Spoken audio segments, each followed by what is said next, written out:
এই যে ফ্রেন্ড, রান্না কমপ্লিট করে নিলাম।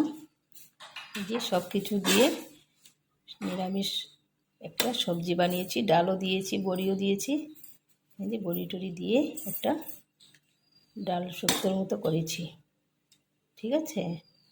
আর এখানটায় নিউট্রেলা করেছি, সোয়াবিনও পাতলা করে করেছি, খুব একটা দিইনি, আলু খুব একটা দিইনি, ওরা আলুটা বেশি পছন্দ করে না, তো তাই নিউট্রেলা বানিয়ে দিলাম। ধনে পাতা টাতা দিয়েছি, দিয়ে করেছি। রোজ রোজ নিরামিষে কি রান্না করব কিছুই বুঝে উঠতে পারি না।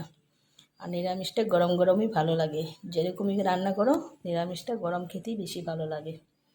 তাই আমি রান্নাটা সেরে নিলাম। এই যে, আর এখানে কাঁকরোলের ভাজা করেছি আজকে একদম সিম্পল করেছি। ফ্রিজে দই আছে, দই এনে রেখে দিয়েছি।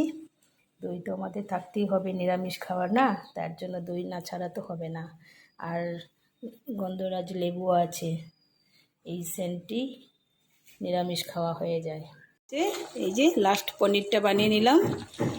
এই যে আলু পনির একটু মাখা মাখা করে বানিয়ে নিয়েছি।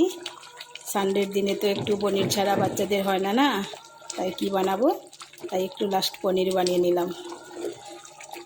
রান্না করতে একটু দেরি হয়ে যায়, এত সকাল বসিয়েছি তারপরেও যেন শেষ হচ্ছে না।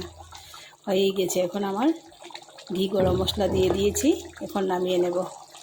হয়ে গেছে, ঠিক আছে বন্ধুরা, রেখে দিলাম, বাই বাই। আমি নিলাম আলু পনির গেছে একটা কমন আইটেম, তাই না বন্ধুরা?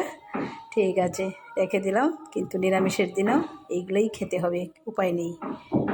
ঠিক আছে, বাই।